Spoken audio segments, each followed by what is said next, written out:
Guess who's back?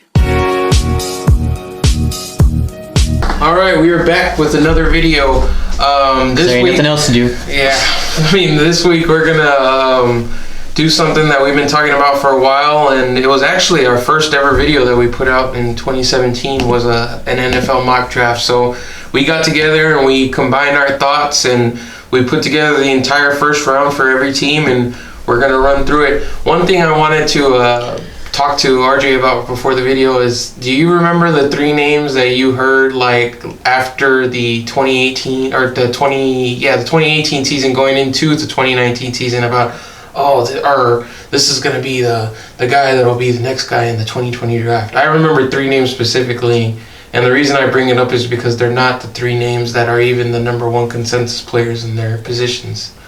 Herbert was one of them. Was one of them. And he wasn't even the one that I picked. Yeah. There you go. I mean, he's probably third now. I remember Tua. Everyone on Tua, Tua. He was number one, and now he's not the number one overall rated quarterback. Let me look at those. I remember AJ Epinesa, people talking about him being the first pass Iowa, rusher going. Yeah. He was always getting talked about. Yes. And then Jerry Jeudy was the other guy that I remember people going crazy about. Judy's going to be the first receiver taken. Yeah. And none of those guys, I don't believe, are consensus number one. I believe the guy that we have Herbert going to had him as ranked as the number one quarterback last year if he was coming out. Oh, okay. That's what I had read. So, yeah. I mean, it's very interesting what a year can do for some of these players. But let's get into it. We will start with the Cincinnati Bengals. They're number one. They had a 2-14 record. This is a pretty obvious pick for them. Andy Dalton is a free agent. They really don't have anybody at quarterback. They have Ryan Finley, who started for them a few games last year, but I believe he was pulled, and then Dalton came back in to start again. So that kind of shows you they did not like what they saw.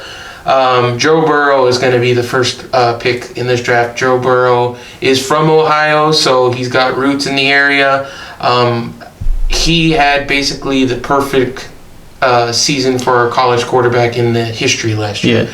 Yeah. They went completely undefeated for LSU, and he showed poise in the pocket. He did not freak out whenever things crumbled around him. I remember the Texas game. I mean, they were really getting after him at the end of that whenever it was really close, and that one third down pass he made, rolling up in the pocket to his left and throwing to his right. I mean, the guy was unreal last year. He moved and span in the pocket, threw deep down the field. Yes, he had a good receiving class, but he still got to deliver the ball, and man, he's pinpoint accurate. I think the only knock on Burrow for me is that he only has 1 year resume, basically, whereas a guy like Tua or Herbert has multiple years. I mean, if you can look at the performances of those guys, none of them ever hit the peak of a Burrow, but it is only the full season of 2019 that you can basically look at for Burrow. And if you look at that, yeah, you're going to fall in love, but is that going to be what you expect from him straight out? I don't think so, but at the end of the day, I believe he is the best prospect because of other things like injuries. He is the overall number one quarterback.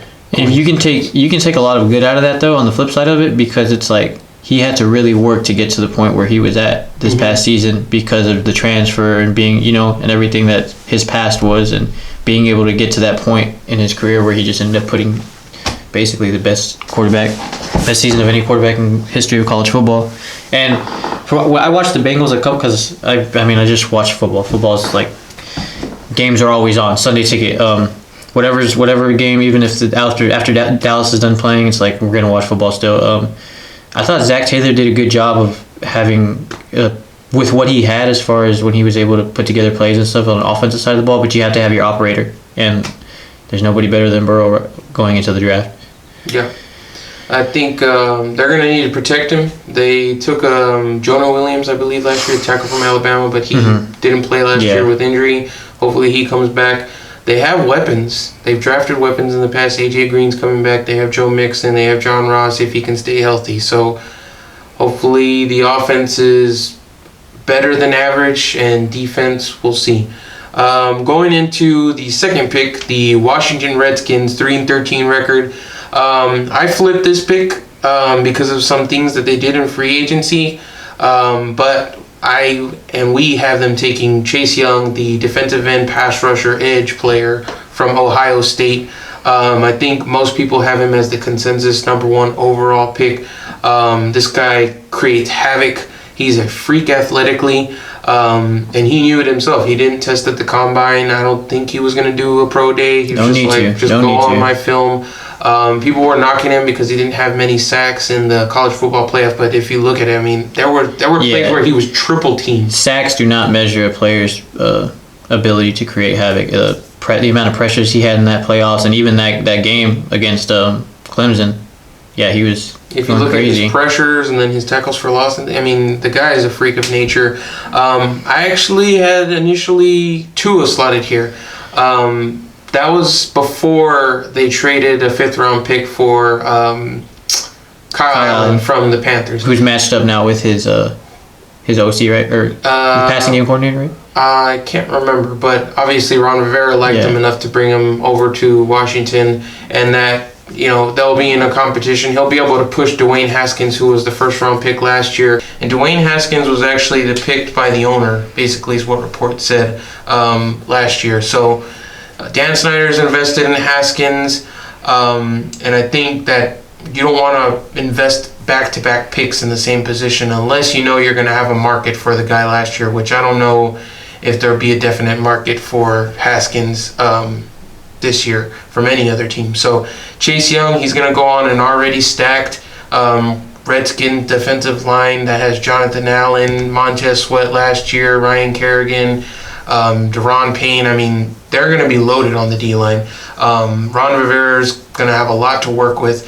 Jack Del Rio is their D coordinator too, so they're going to be absolutely loaded. Mm-hmm. And honestly, it's going to be a handful for NFC opponents. Payne already was giving me a headache watching him. Mm-hmm. I remember the 2018 game whenever they played in Washington. Man, he had a great game and was a big part in them winning and beating the Cowboys in that week. So yeah, Chase Young. RJ got anything to add about Chase Young? He didn't need to go to the combine. Everything's already there on the tape. It's like a player like that. You don't. When you're that freakish and you just had that much production, people, like we were talking about earlier, the people wanted to knock him for not having sacks in the playoffs, but like you said, he was getting triple teamed, double teamed, and the amount of pressures he had was crazy, insane. I think he set records, but yeah, he's just a freak of nature. And the Redskins, especially now Dallas losing Frederick, and just if you can't cover, at least you can rush the passer.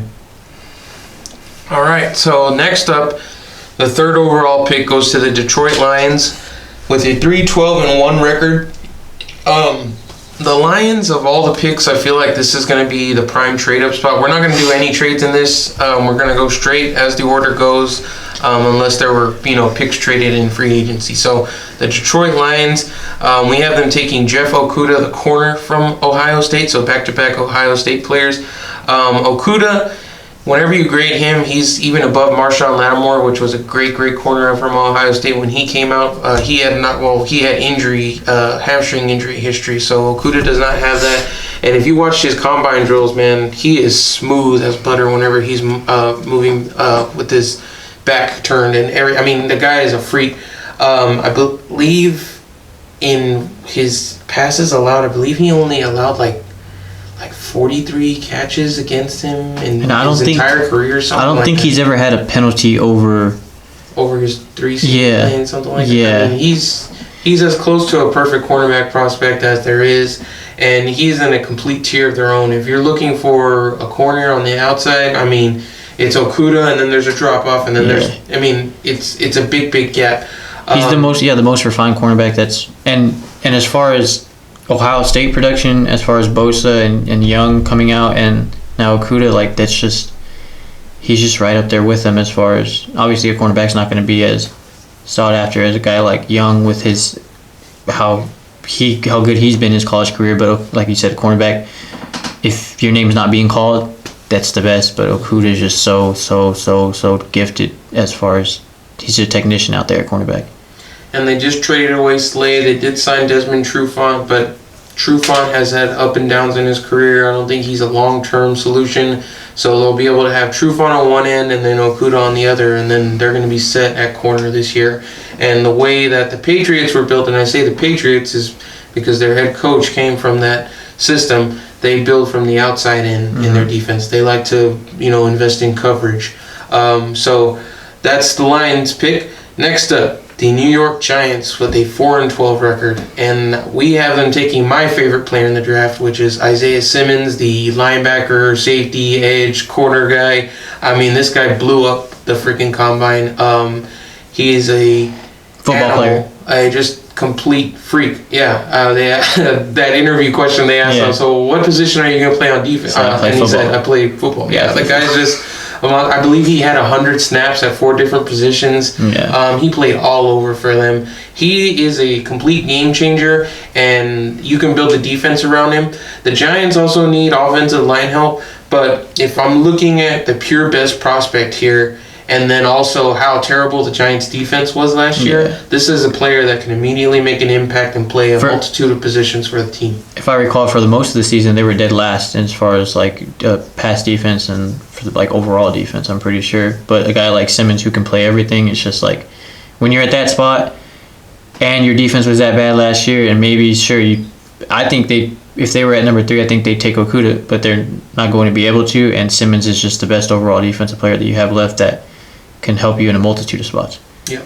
And last year they did invest pretty heavily in their defense. They took Dexter Lawrence in the first round. Of course, they took Daniel Jones with their first pick. Baker. And they took DeAndre Baker in the second out of Georgia. So this will be another piece added to a young defense that didn't have a good performance last year, but it hopefully trends in the right direction. Or not hopefully. Hopefully for them, not for the Cowboys.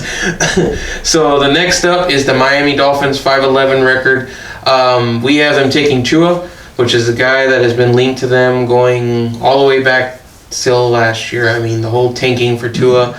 I believe Tua would have been the number one overall prospect in this draft if it hadn't been for the injury. But man, this guy, if you want to look at accuracy, he drops just absolute dimes. He has a cannon. He is a lefty, which is there's not that much history other than Steve Young and Tim Tebow. There's not many lefties in the history of the NFL, but I remember whenever he injured his ankle and there was talks about, well, his season's over and that's going to be it for him. He had the slight ankle surgery and came back to play against LSU, and man, he almost had them. Yeah. I mean, he put him all the way down to the wire. I'm a big fan of him. His heart, his talent, everything. This is going to be the perfect guy. Even if he doesn't play this season, they have contingency plans because the Dolphins are an up-and-coming team. They're not going to be super competitive this year even, but if you have Tua waiting in the wings, he's definitely the perfect quarterback of the future. Yeah, I remember seeing him bust onto the scene when he came into that championship game, and ever since then he just continued his play, and he's really fun to watch. I feel like Brian Flores will love a guy like Tua. Many guys from Alabama going over there. I think it makes it just easier playing in the pro style offensive system, and they just re-signed DeAndre Parker, who just really revitalized his career this past season, and I think I love Tua too. Yeah, I'm major consensus with Sal here as far as loving Tua since he's burst onto the scene from that championship game, and he hasn't done anything wrong besides the injury.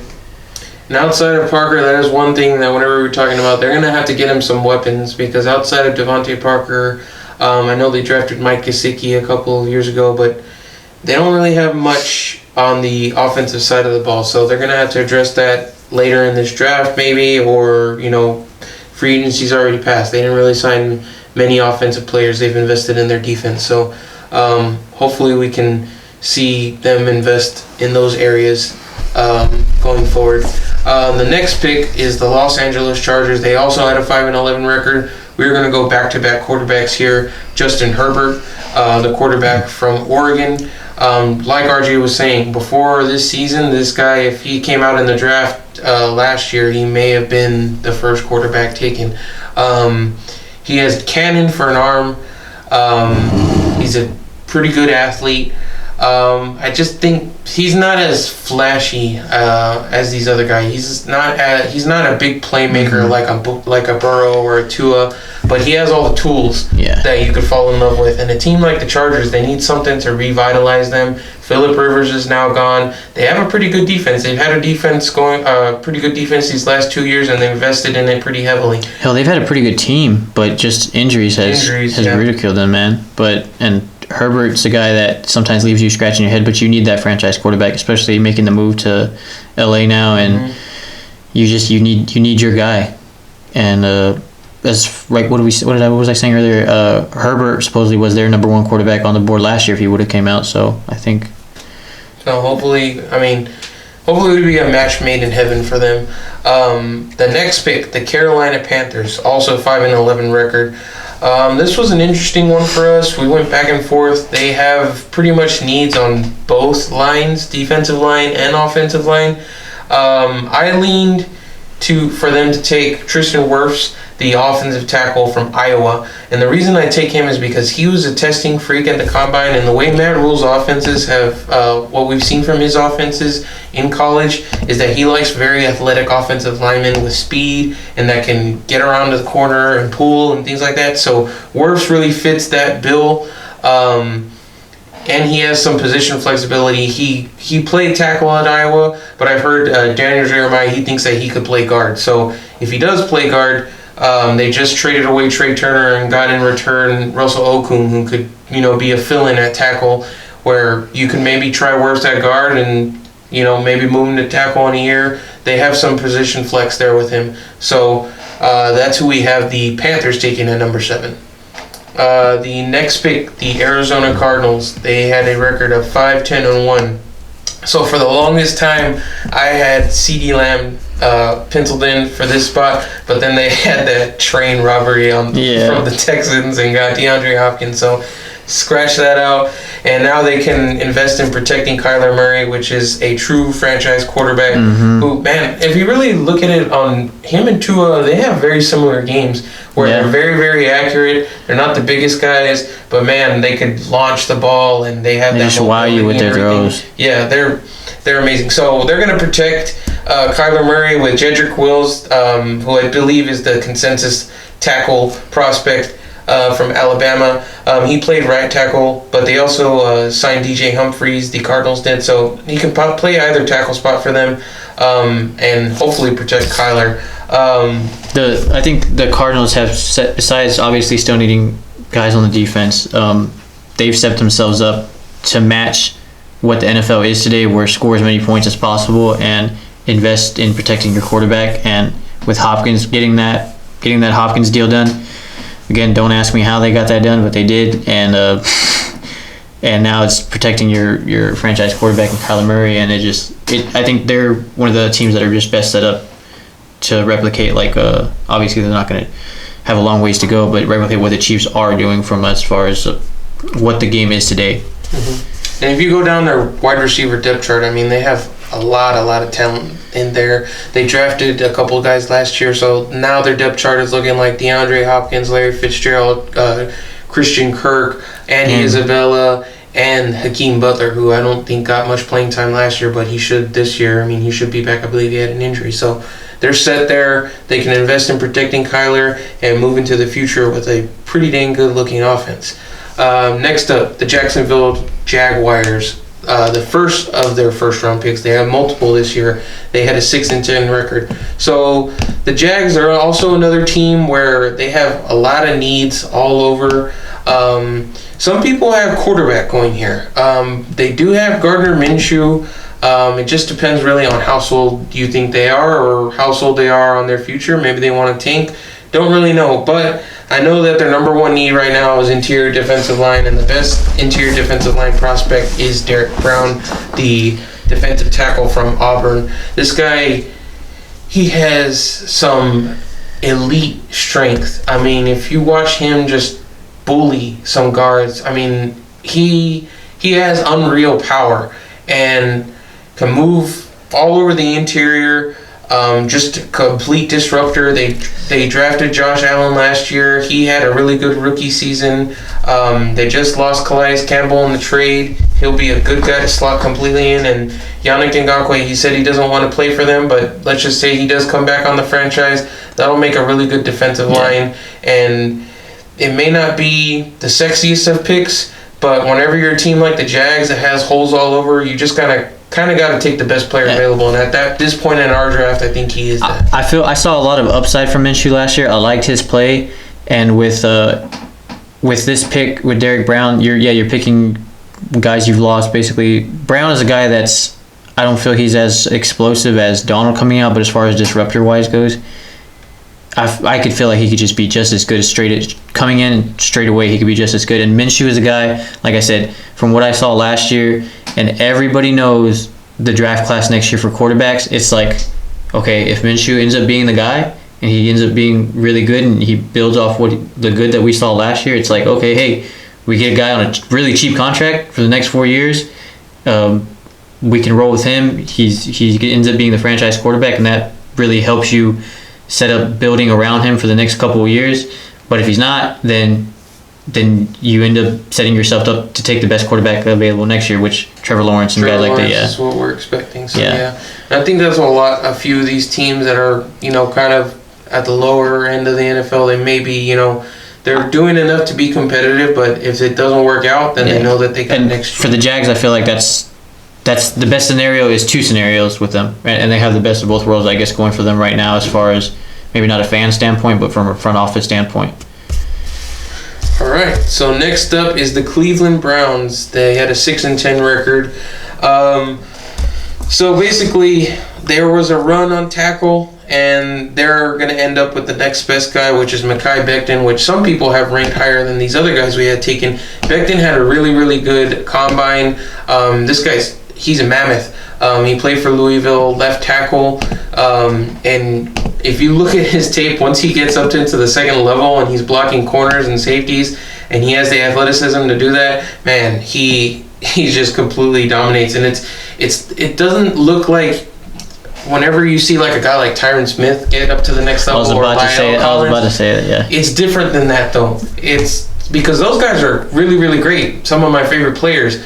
But whenever Becton gets to the next level, and it is college players he's going up against, it's almost like he barely touches them, and they're going flying. Like, this guy is a monster. He's a big man that can move, like what just guys we were talking about. He was talking about. They Cleveland signed Jack Conklin in free agency, so he'll slide into right tackle. They'll put Becton at left tackle, and then boom, Baker is completely protected. He has no more excuses. I mean, we talked a little bit about Baker and seeing ghosts type of thing, where he was floating in the pocket and reverting back to bad habits. And I feel like, this with the way everything they've done, and now they got the coach, this is the best spot for them to just reassure Baker and solidify your offensive line before things could go bad with you're going to end up having to pay guys and everything. And then there's the window, that's what I'm talking about, is the window. And this right here, this is the pick that reassures your window to try to compete this year again. All right, so the next pick number 11, the New York Jets. They went 7-9 last year, so this is going to be the first stab to my heart of the Cowboys draft. We have them taking Jerry Jeudy, the Alabama receiver, who we talked about before the video started. This guy, and I always talk about him, I told RJ, man, wouldn't it be awesome to have two Amari Coopers, because, man, this guy's route running is unbelievable. He looks like Cooper on the field. And then he has the speed after the catch to just take off. He is a technician in his routes. He knows how to manipulate the corners and use their leverage against them. I really, really love this player. And the Jets, they badly need outside receiver help. I mean, they just need weapons, period. They lost Robbie Anderson, who was basically their number one.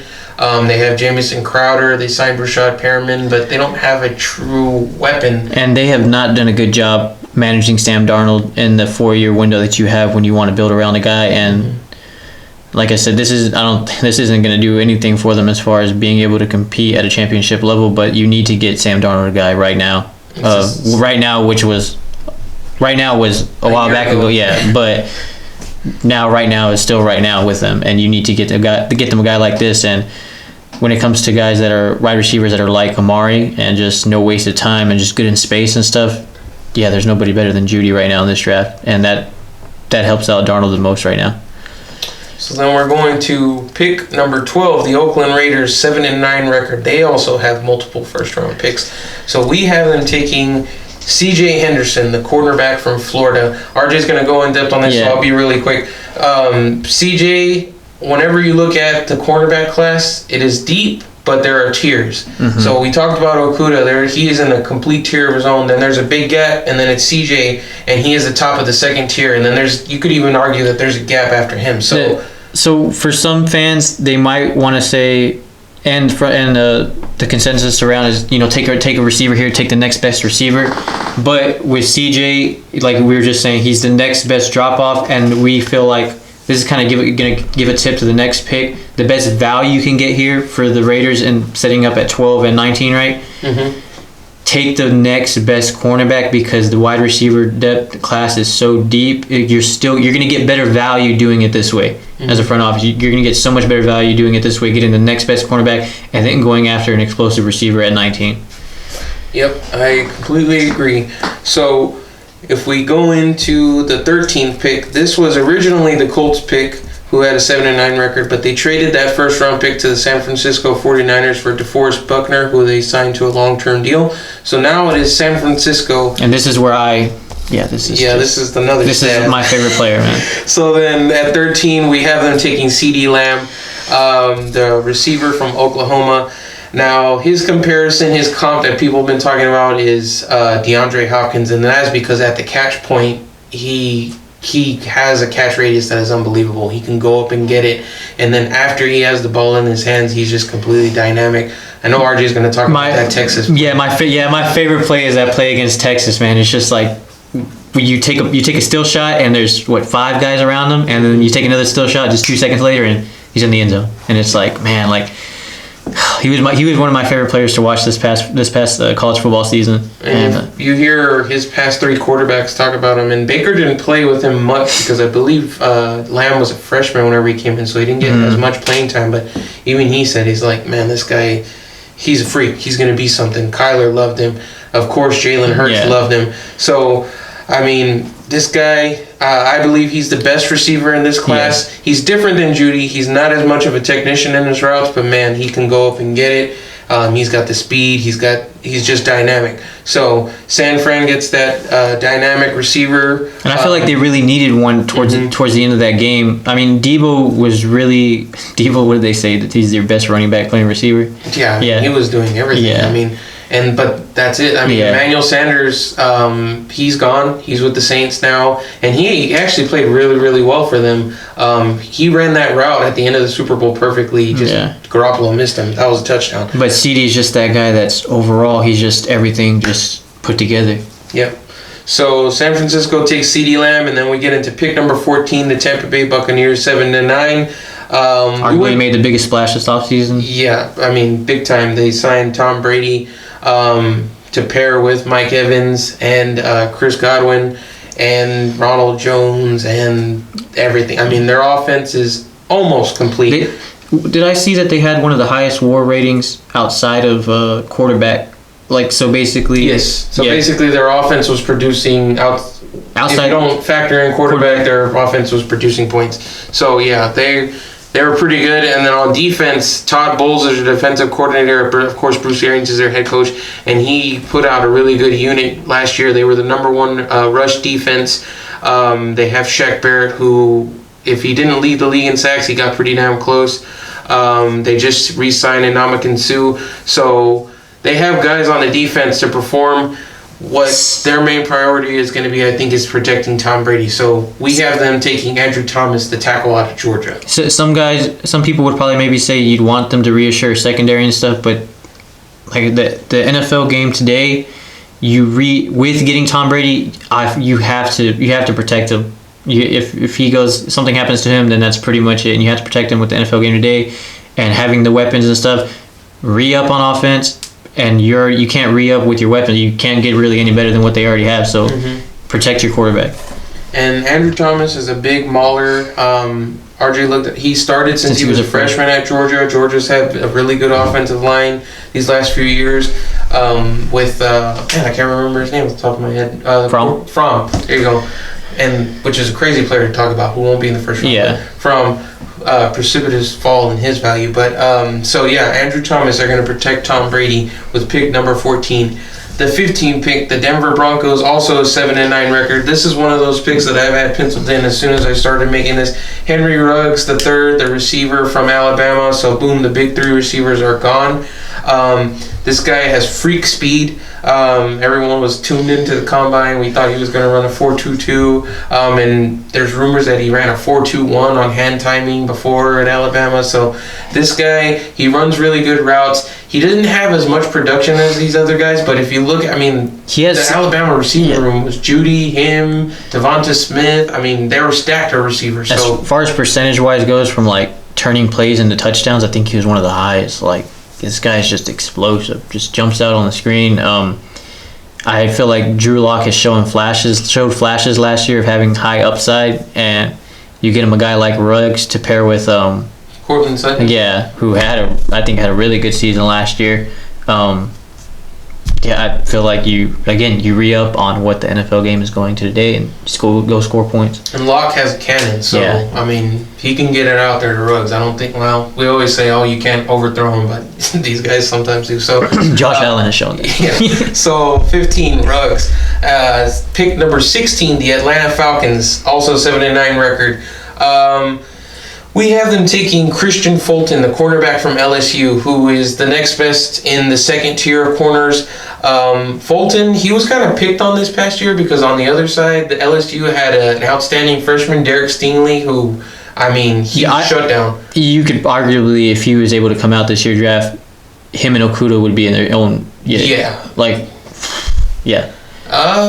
He had what did PFF said? He had the highest non-rating outside of a quarterback of any player, as far as impacting the game.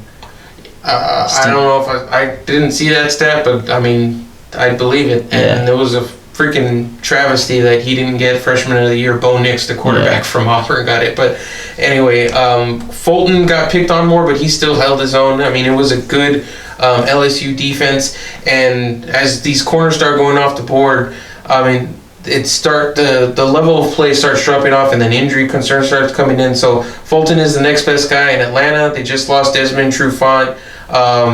Edge was another need, but they signed Dante Fowler. So they have an offense already to score points. You gotta find people that can cover now. Fulton's the next best guy after CJ, and you have a defensive-minded coach like that, and we feel like Fulton right there is just. You kind of have to take them. And also, Atlanta has that LSU connection. Yeah. They've been drafting players from LSU these last few years, since Dan Quinn took over. So there's that connection there. All right, 17. The Dallas Cowboys, 8-8 record, our team. So if the draft fell this way, there's one name that I know a lot of Cowboys fans have been talking about and hearing about that did fall to them. If it fell this way, I would be extremely happy. RJ will talk about his feelings towards it. But the guy we have them taking is Javon Kinlaw, the defensive tackle from Mississippi State. So Kinlaw, he has very, very powerful hands. He plays the 3 technique. He's a disruptor, very similar to Derek Brown. Derek Brown is bigger. And the reason that I don't think people would be super excited about this is because of their recent free agency signings with Dontari Poe and Gerald McCoy. But those guys are long-term investments into the position. And if you look at Kinlaw's pass rushing ability that he offers, which I believe I would say is much better than Derek Brown. If you look at a third down rush set of DeMarcus Lawrence, Kinlaw, Gerald McCoy, and then Randy Gregory, maybe Tyrone Crawford on the outside, that's going to be very, very devastating for an offense. I think he's going to be a great value there. And then for other people who have different thoughts, maybe you look at this as a trade back opportunity. But I think it's a value. We're not saying this is what we like the best, because obviously we like the best Judy, Lamb, for Ruggs to be there at a 17. That would be my dream. My dream pick is CD.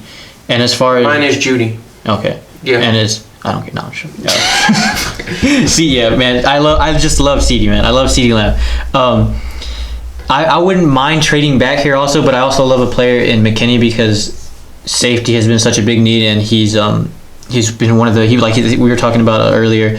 McKinney was the quarterback on the defensive side for Alabama, and he's just so sound and being able to. He's just a very, very, very smart player, and he's played different positions on the defense too. And I feel like he'd add a lot of versatility. But with Kinlaw and seeing what the team has done this free agency as far as upping their defense tackle and beefing up the line, I think Kinlaw would be a good pick. And like Sal says, I know more about Brown than Kinlaw, but if he adds the best pass production from the defense tackle spot, then yeah. But like I said, I don't mind the other scenario. But the dream scenario for us, I think, would be either Judy or Lamb. At this point, I mean, they have a lot of needs on the defense, so I feel like I think edge or defensive line / corner safety.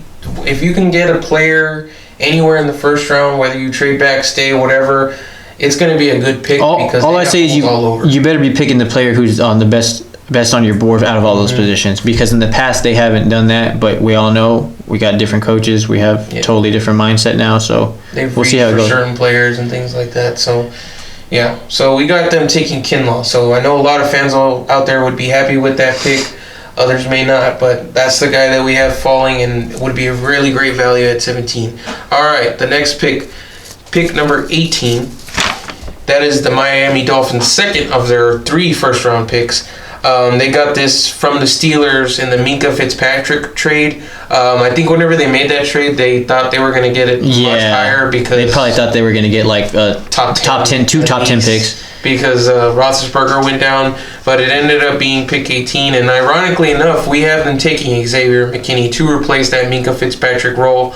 They also cut or technically did not re-sign Rashad Jones. I believe they released him, actually. Yeah. So they have a hole at safety. Xavier McKinney, he was like the quarterback of the Alabama defense this past year. He played nickel. He played safety, of course.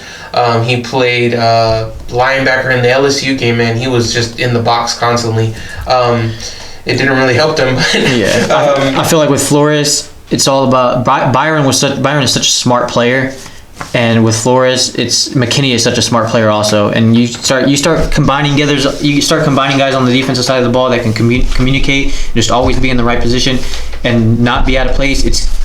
They're going to be. I feel like Miami's going to be a tough team next year. They're going to have a really good defense. I mean, they have Byron Jones on the outside paired with Xavier Howard, and then if you add in McKinney into the mix, I mean that's a great secondary. Guys, you get a secondary that can communicate and it's always in sync.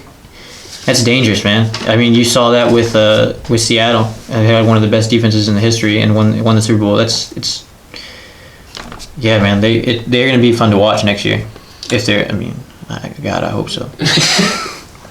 Well, Tom Brady's out of the division, so it'll be more competitive in the East.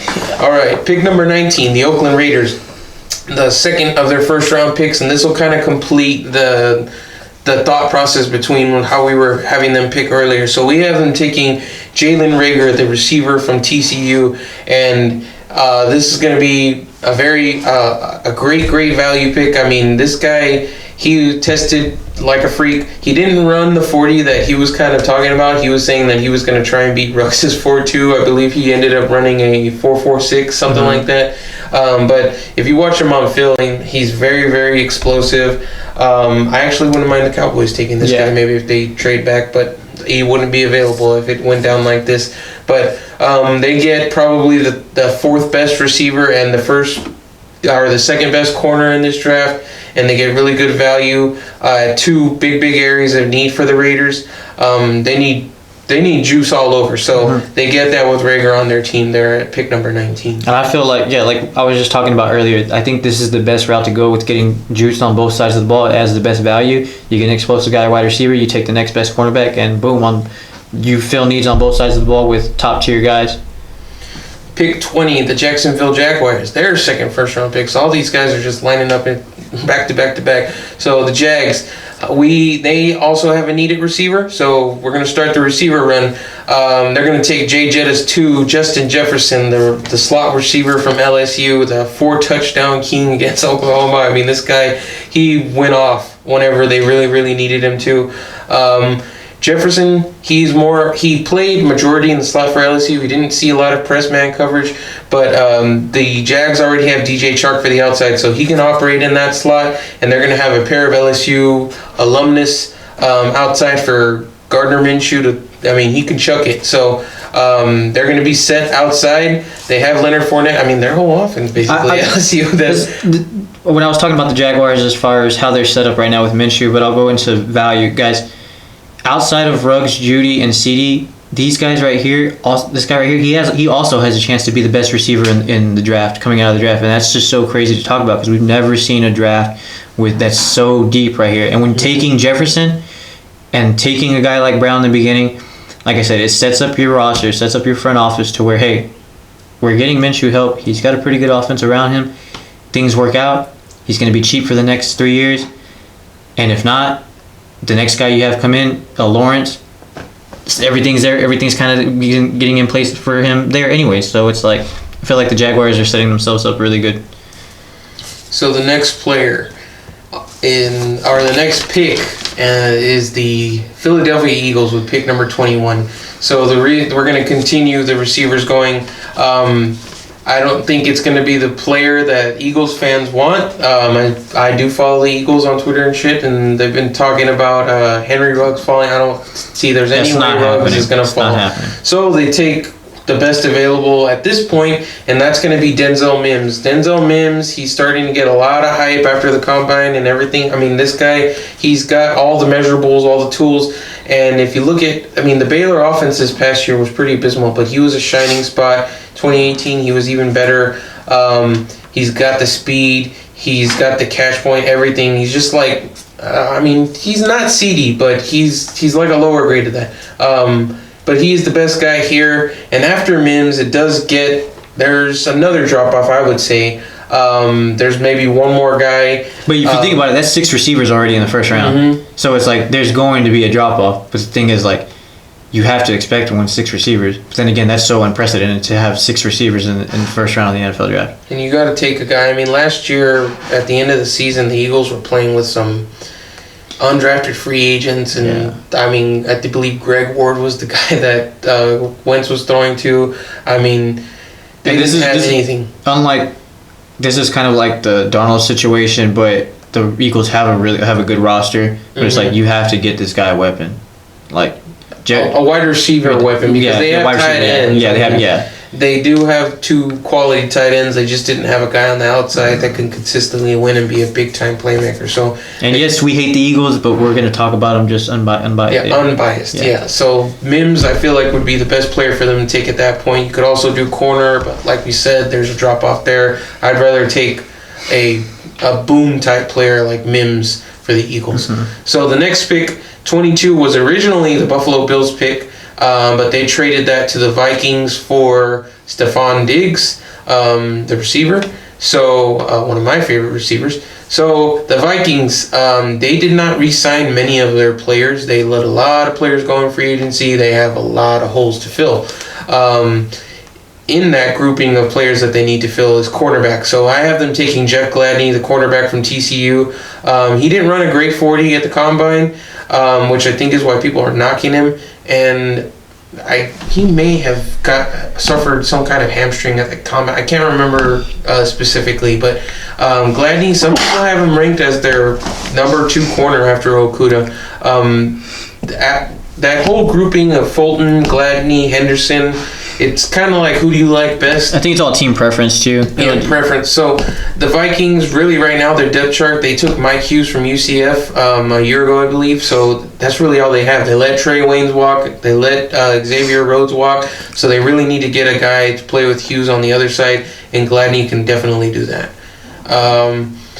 The next pick 23, the New England Patriots. This is going to be the most interesting of them all. Yeah.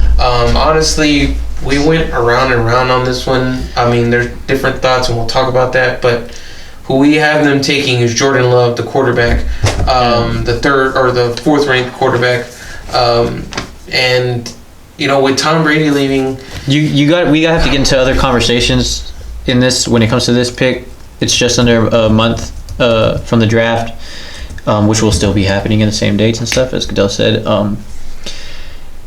free agency, obviously, Cam is out there, Jameis is out there, but I don't think Bill would really want to deal with guys like that. I don't think Cam is as bad as Jameis, but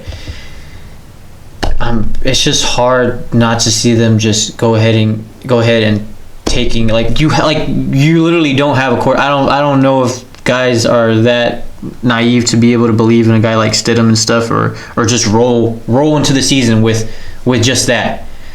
Like, do you really, as a Patriots fan and stuff, or even just looking at it from a football fan, do you really believe a team is going to do that? But then again, Bill Belichick has been a guy that's like, if you think something won't work, and it's like, oh shit, it does. Yeah, and RJ said something that kind of made me start thinking in different ways. That I was thinking, okay, Bill's got to have a plan, right? And he knows what next year's class is going to be, and he knows, okay, let's just go full tank. And because they don't have much cap space, and they don't have many weapons. I mean, they lost guys in free agency. Honestly, this roster is in a complete flux. So I think the best route, and what I think Bill would do would be to tank, and they would take, like an offensive lineman or the best player available, an edge player, that standard New England pick that you're just like, oh, okay, it's not sexy or anything, but it's their best player at that point rather than a quarterback. But RJ made the point, he said, I don't think that Bill Belichick's the guy that will waste a year of football, which, I mean, you could look at it that way, and then they take Love, and I don't know if Love's going to be the guy that just steps in and, is immediately making them, a contender or competitive at least, because I don't know if they'll even be competitive this year. I mean, who are their weapons? Edelman, Sanu. They had to trade a second rounder for Sanu. That didn't really work out. Gronk is gone. I mean, for the first time in over 20 years, they're facing adversity. As far as from a roster building standpoint, and now that we're really talking about this and looking at this, Tom was right to get out. Yeah, I mean, and it was really his choice because the Patriots said that. I mean, if he wanted to come back, they would have him. And, I mean, it could have been Tom's whole doing because he had that no franchise, no trade type thing, and they got rid of Brissett. They got rid of Garoppolo for picks, expecting Brady to basically retire with them, and it didn't work out. But at this point in the draft, depending on how you look at it, Love is the best value. I mean, he's pretty much been going in the first round in every mock. And at this point, with a big glaring need, I think that's where they would probably go, no matter what way you look at it. So, going to pick 24, the New Orleans Saints. They have a pretty darn good roster. They made some good free agents additions, but they can always improve on defense. We have them taking Patrick Queen, the linebacker that can from LSU. Queen is that prototype of the new era of linebackers that you need in the NFL. He can play all three downs, but he's best whenever you protect him, and he can fly all over the field, and he's really, really good in pass coverage. So he's added to a Saints defense that has been consistently good these last few years. You can pair him up with Demario Davis and add to an already great D. Yeah, I saw that outside of, was it Stingley, right? Mm-hmm. He was their best player, arguably their best player on defense. And he's a sideline to sideline guy and fits today's NFL linebacker. So going into pick 25, the Minnesota Vikings. So actually, I had penciled in here AJ Epinesa, but I just remembered after some switching out, I'm actually going to switch that to Kayvon Chaisson, the LSU defensive end or edge player. He's a better prospect overall than Epinesa goes athleticism-wise, but I could see them going with either guy here. Minnesota, they lost Everson Griffin. He's a free agent right now. They have Danielle Hunter. Danielle Hunter was an LSU alumnus as well. So I think they like what they can get from a guy like Chaisson or Epinesa. Epinesa had the production. Each year he was consistent in his sack totals, but he ran over a 5-second 40 in the combine. Chaisson didn't perform in the combine, but if you look at his tape and everything, he is a freak. He's got the length. He's very slender, and he's got really good bend. Yeah, really good bend. He just doesn't have many moves, and I'm an LSU fan. I will watch a bunch of his games. He just doesn't have that many moves right now. He uses a spin rarely, but whenever he's just on a straight bull, I mean, he'll get stood up. So if he can add to some moves, and Daniil Hunter's going to be a great teacher for him. Epinensa's more of the power guy. Yeah, and he's like a left defensive end. Yeah, if you want to look at it that way, like a DeMarcus Lawrence. DeMarcus gives you that pass rush. Epinesa is going to be solid against the run. Chase's going to be that bend guy. Yeah.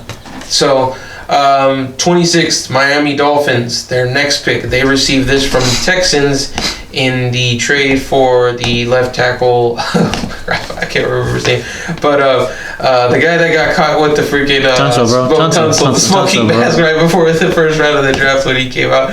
So Tunsil. So with this pick, they're actually going to address their tackle need, and they're going to take Austin Jackson, the tackle from USC. This was the next best guy in the tackle class. We've gone a good little stretch without tackles after Andrew Thomas, but they really, after taking Tua, they're going to have to protect him, and Austin Jackson is that next best guy. There's a grouping here where you can kind of pick one of the three, but I believe Austin Jackson is that next on the list. And it's like, at this point, you have 3 picks in the first round.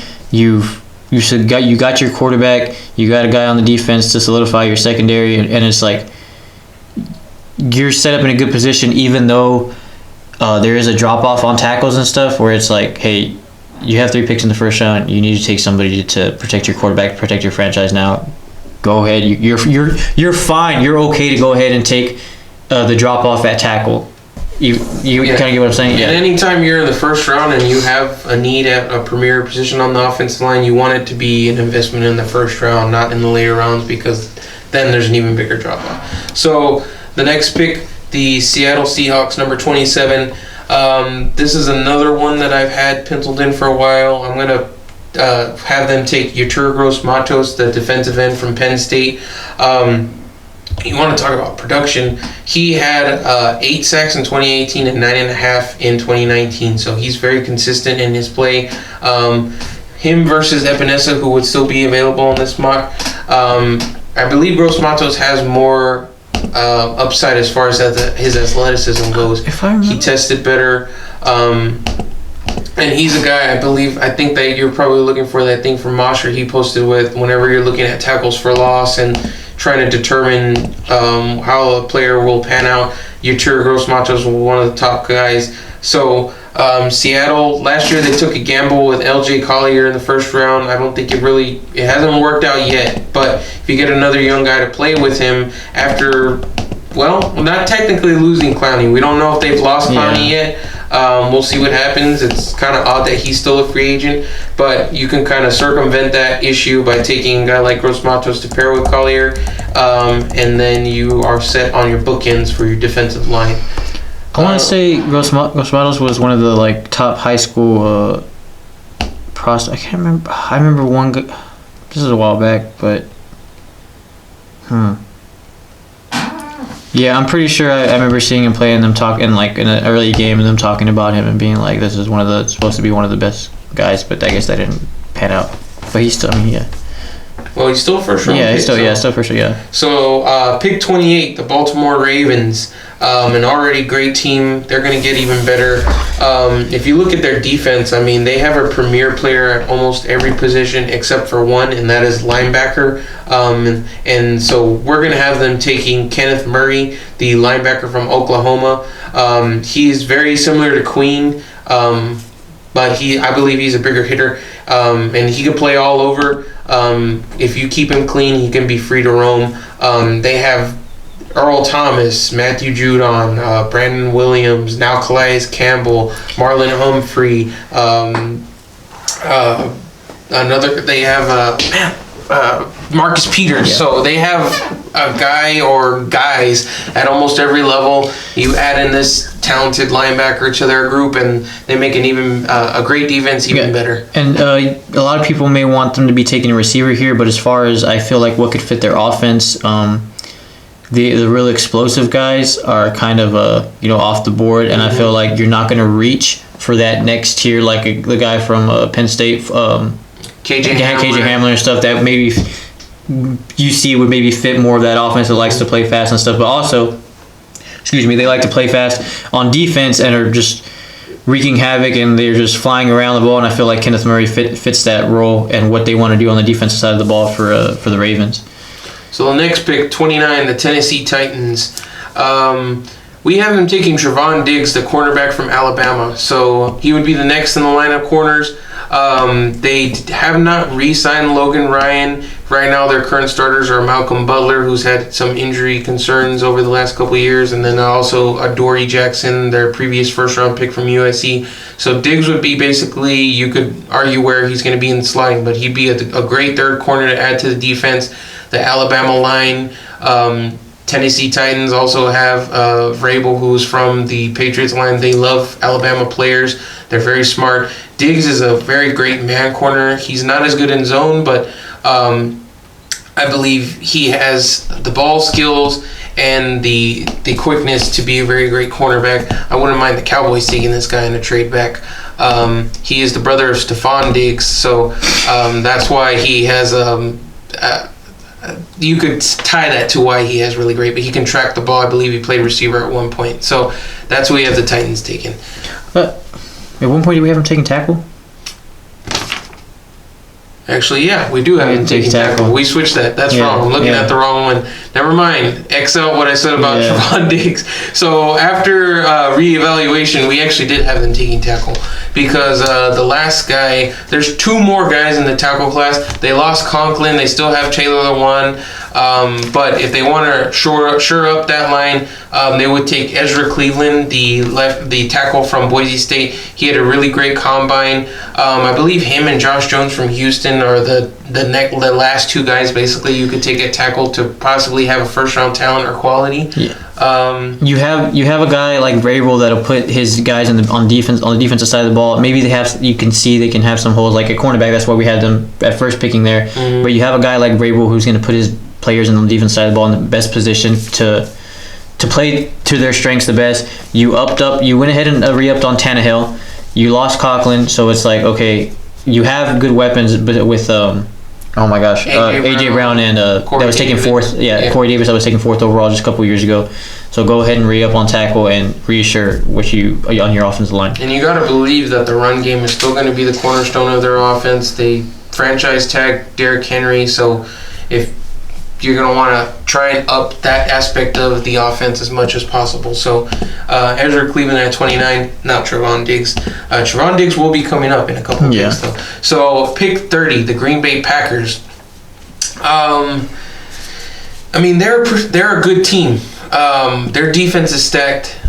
And this pick, I mean, their number one need is wide receiver, but it's just because they invested a lot a couple of drafts ago on receiver. They took Marquez Valdes-Scantling, Equinemius St. Brown, all in the same draft. But I don't think not even those guys would even be. They never panned out.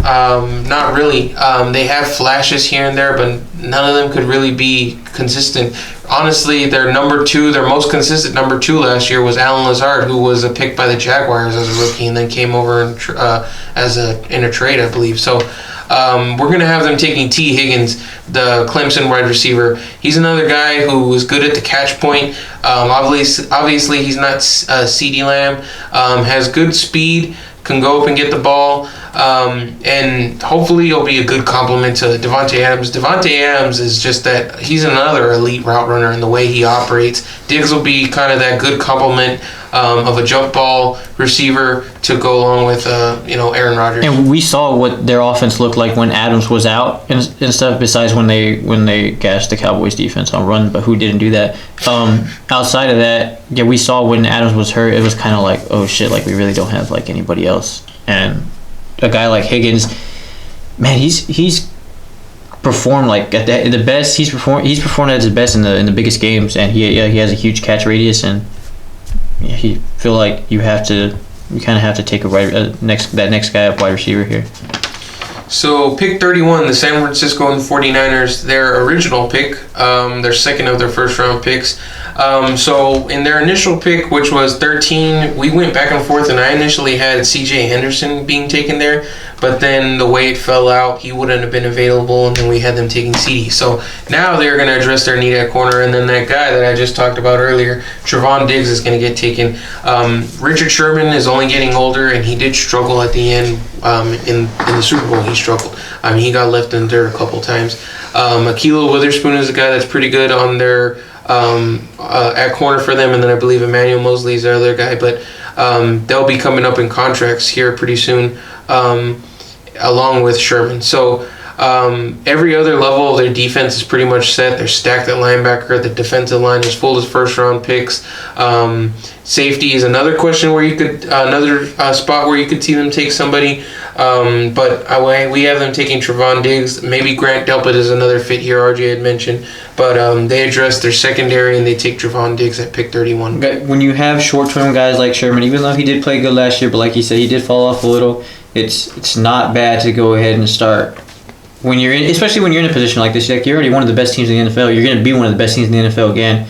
You go ahead and reassure yourself for the next coming years at cornerback, and just in case something does happen at that position, because that is the position that's like, okay, that's kind of like, yeah, we're a really good team, but here's kind of like where it's like, oh, there maybe is a little glaring weakness here.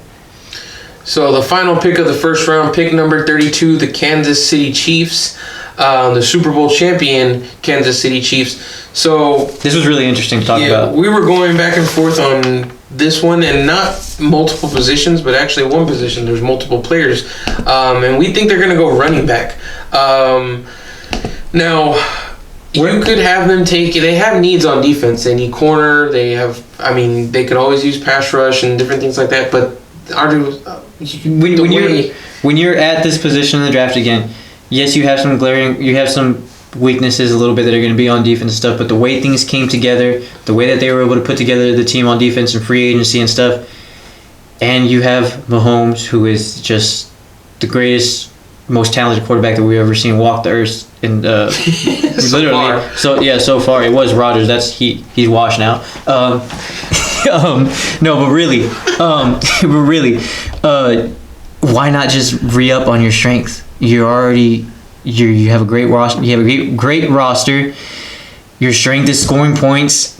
You have one of the best schematically play callers in Reed and Bieniemy. Yeah, Bieniemy.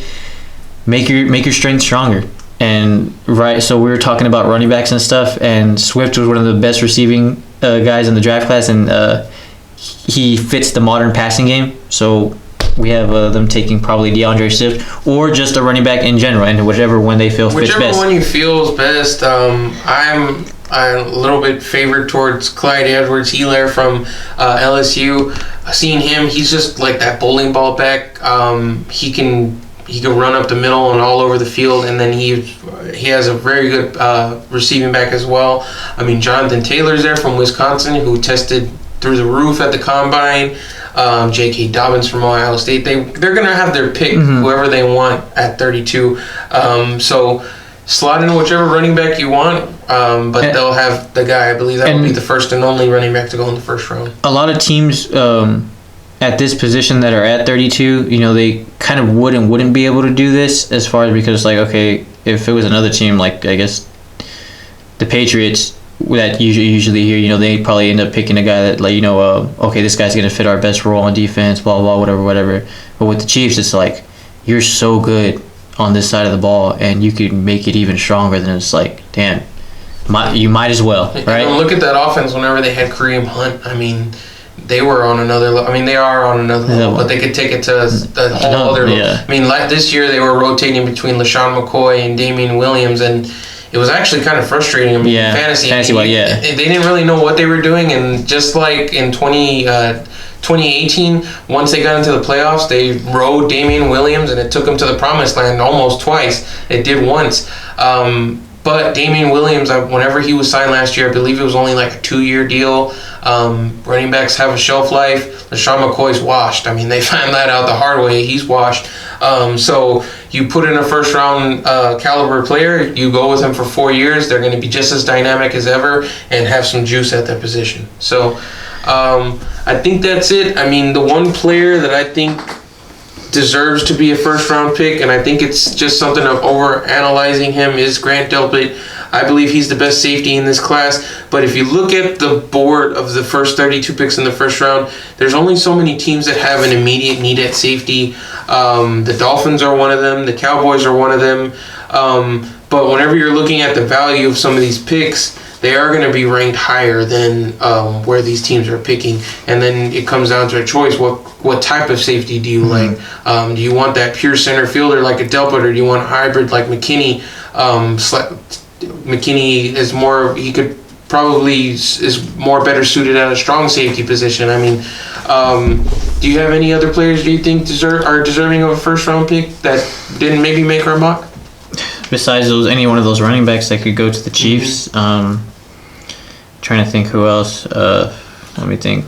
I mean, some of these positions, if you look at it like tackle, corner, wide receiver, if it's going to go according to our mock, I mean, they're going to get run dry pretty dang quick. Yeah. I mean, then there are a lot of receivers in this class, but then you're starting to pick up traits and then style receiver, slot receiver, not just pure talent like some of these other guys. So, and the defensive line, if you're looking for an edge player, I mean, it's gonna dry up pretty quickly. I believe if you go by our draft, AJ Epinesa will still be available. He doesn't project to be a pure pass rushing type. He's going to have to really work on it. And, I mean, he's not the bend the edge guy, but he does have production. So that's another guy that could potentially be there in the second round.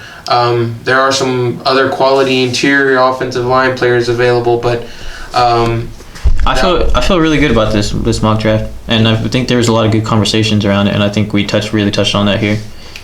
And I mean, free agency is pretty much done. The draft is going to proceed just as planned, just like Adil said yesterday. So at the end of April, we'll all be looking forward to it.